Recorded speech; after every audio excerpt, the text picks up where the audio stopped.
Hello friends, अब हम देखेंगे यहाँ पर कि देखिए कोहेरेंट सोर्स क्या होता है। बड़ा ही इजी टॉपिक है। कोहेरेंट सोर्स का मतलब होता है कि जब दो या दो से अधिक लाइट रेस या दो से अधिक सोर्सेस जो कि ऐसी लाइट वेव्स प्रोड्यूस करती हों जिनकी फ्रीक्वेंसी सेम हो, और या तो दोनों लाइट वेव्स सेम फेज में हो या कांस्टेंट फेज में हो, तो उस कंडीशन में उस सोर्सेस को क्या कहा जाता है? कोहेरेंट सोर्सेस कहा जाता है। ठीक है ना। जैसे मान लीजिए कि हमारे पास एक सोर्स S1 है ना। एक सोर्स यहाँ पर हमने बना लिया S2 है। अगर ये भी कुछ लाइट एमिट कर रही है, ठीक है, ये भी अपना कुछ लाइट एमिट कर रही है, ये भी अपना कुछ लाइट एमिट कर रही है, लाइट वेव्स, ये भी लाइट वेव्स जा रही हैं। तो अगर इन दोनों वेव्स का फ्रीक्वेंसी सेम हो, फ्रीक्वेंसी सेम हो, पहली चीज। और दूसरी चीज, या तो इधर इन सेम फेस और इन कांस्टेंट और विथ कांस्टेंट फेस अगर होती हैं, तो इस कंडीशन में इन दोनों सोर्सेज को बोला जाएगा कि कोहेरेंट सोर्सेस हैं। यानी इसको डिफाइन कर लेते थोड़ा समझने के लिए। तो कैसे डिफाइन करेंगे? तो कहेंगे कि टू और मोर वेव्स, टू और मोर सोर्सेस, टू और more sources are called coherent source if they emit, ऐसे लिख देते हैं, if they emits light waves of same frequency and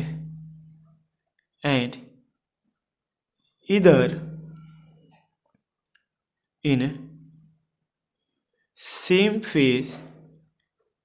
in same phase or having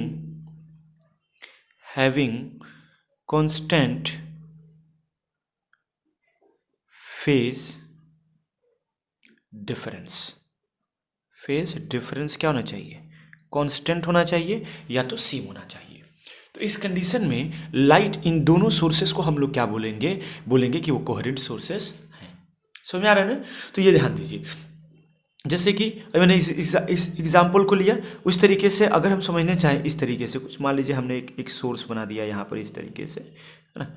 एक ये सोर्स, एक S1 सोर्स हो गया। इस तरीके से एक सोर्स हमने यहाँ से बना लिया इस तरीके से, ठीक है। ये सोर्स S2 है। अगर यहाँ से लाइट वेव्स निकल करके आ रही हैं, ठीक है, इस तरीके से यहाँ भी लाइट वेव्स निकल करके आएंगी, ठीक है। दोनों एक ही फेज में हैं, मतलब एक ही फेज में मतलब क्या? दोनों एक दूसरे के ऊपर इस तरीके से मूव कर रही हैं, तो ये कहलाएंगे कि दोनों सेम फेज में हैं, ठीक है ना। तो सेम फेज में हैं और इनकी अगर एम्पलीट्यूड सेम हो जाए तो कहेंगे कि ये दोनों सोर्सेस कोहेरेंट सोर्स हैं। और कांस्टेंट एम्पलीट्यूड का मतलब क्या होता है? तो देखिए, मान लीजिए कि एक लाइट वेव है जो कि इस तरीके से चल रही है, एक दूसरी लाइट वेव है यहीं पर इस तरीके से, जो कि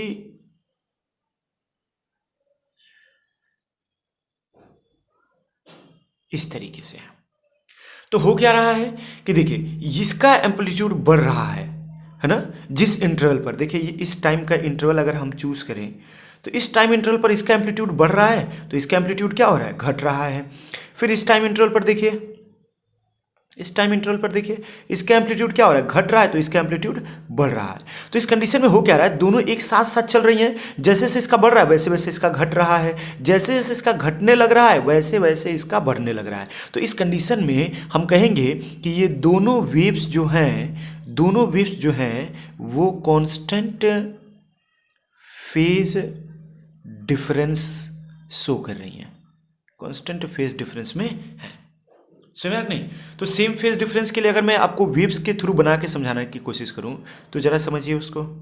देखिए, ये देखिए, मान लीजिए कि इसका वेव बढ़ रहा है, फिर घटने लगा, फिर वेव बढ़ा, फिर इस तरीके से एम्पलीट्यूड, वेव नहीं एम्पलीट्यूड, ठीक है ना। इस तरीके से यहाँ पर क्या हो रहा है, मान लीजिए कि हमने इस तरीके से कर दिया,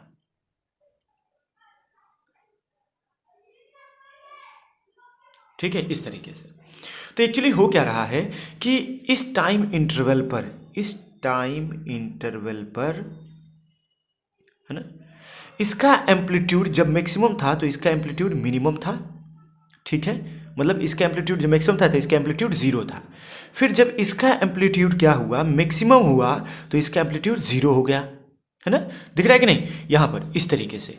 उस तरीके से फिर क्या होगा, जब इसका एम्पलीट्यूड हमारे पास,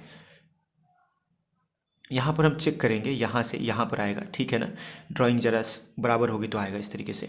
तो जब इसका एम्पलीट्यूड जीरो होगा, मतलब इसका मतलब मिनिमम होगा, तो इस कंडीशन में इसका एम्पलीट्यूड यहाँ पर मैक्सिमम हो जाएगा।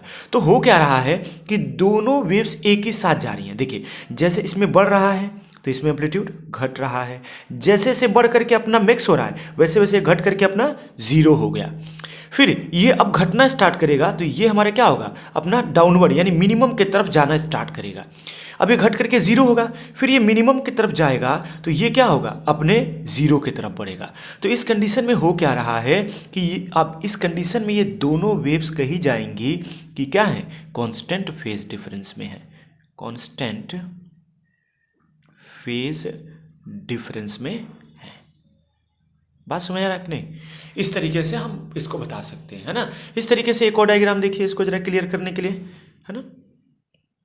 एक वेव हमने यहाँ ले लिया, फिर एक वेव यहाँ ले लिया, इसका एम्पलीट्यूड बढ़ा, इसका घटा, इसका बढ़ा, इस तरीके से, फिर इसका भी बढ़ा, घटा, बढ़ा, ठीक है।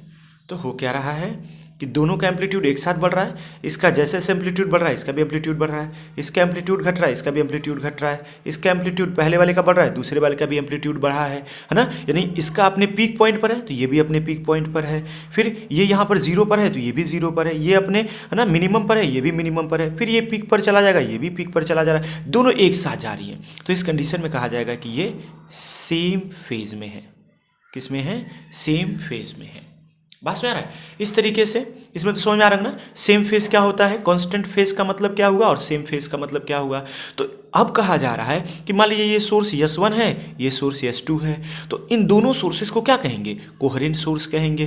बात समझ रहे कि नहीं, इस तरीके से ये S1 सोर्स मान लूँ, इसको S2 सोर्स मान लूँ, तो इस कंडीशन में भी ये दोनों सोर्सेस जहाँ की ये वेव प्रोड्यूस हो रही है, एक वेव से ये प्रोड्यूस हुई, एक सोर्स से ये वेव और दूसरी सोर्स से ये वेव प्रोड्यूस हुई, तो इस कंडीशन में ये दोनों सोर्स है, उस सोर्सेस को हम लोग क्या बोलेंगे, कोहेरेंट सोर्स। यानी अब इस कंडीशन में जो हमारे पास सोर्स ये S1 S2, जो source S1 and S2 in each case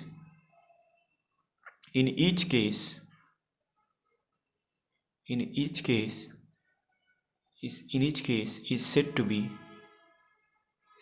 be a coherent sources।